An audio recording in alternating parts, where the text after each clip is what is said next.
Traders control the trade here. Taking a look at NIO, NIO is the ticker.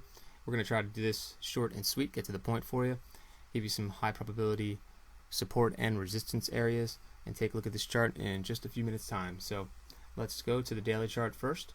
You can see that we're headed into the 200 period moving average, and if you just watched the video on plug, P-L-U-G, I would say these charts look pretty in sync. So I bet we're going to end up with this very similar analysis here. I've been talking about NIO for a long time. If you go back to some of my tweets and previous videos, I think somewhere up in this area I was talking about shorting it up in the 59 area, and you can see we've collapsed down since then. And I also indicated that we'd probably end up in the mid-20s, which at the time a lot of people were so hyped up on this stock they thought I was absolutely crazy, and people were calling this to go to 100 plus. I'm not saying that can't happen, but right now I would stick with the original thesis here. This thing had a lot of hype on just a short squeeze. It experienced a huge run of hype in its sector, and hence we had multiple gap ups throughout. Stocks do like to revisit, break down, breakout areas. I would consider this way back here a breakout area. Let's take a look at and that's where I'm expecting it to revisit, by the way.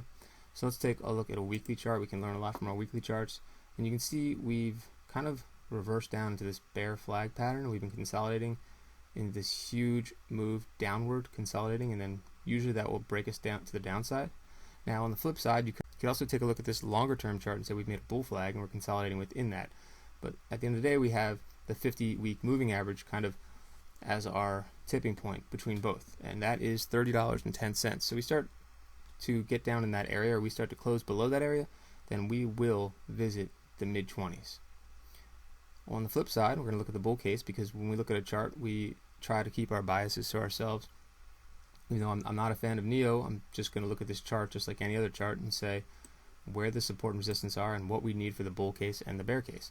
For the bull case, we want to start getting back above these candles here and to start to see a pattern like this: A leg up, B leg down, C leg up to higher prices. Now if the whole market starts to turn and reverse, you can imagine that NIO would go with it.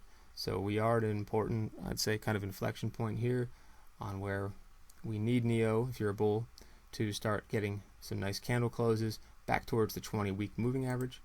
And let's take a look at the daily, and definitely start to get closes above the 20-day moving average. You can see we've had a lot of trouble closing above the 20-day. I don't think they have at all for quite some time since it started to break down. That would definitely be more bearish than bullish, and that's why we're down to the 200 period moving average now. So closing, if we start to curl up here, we're consolidating, maybe start to creep up above the 20, that could give us a little spark, but then we still have heavy overhead resistance here at the 50-day moving average, which is 45.48. So just be aware that NIO, although it's in a longer term uptrend, it's in a short term downtrend, and for a stock like NIO that's pretty volatile, that can be a recipe for much lower prices. If you can go up this fast, you can definitely go down just as fast, if not faster, so keep that in mind. So that's our quick look at NIO. Hope this was helpful. If you have any questions or comments, please let me know. I'm always happy to help.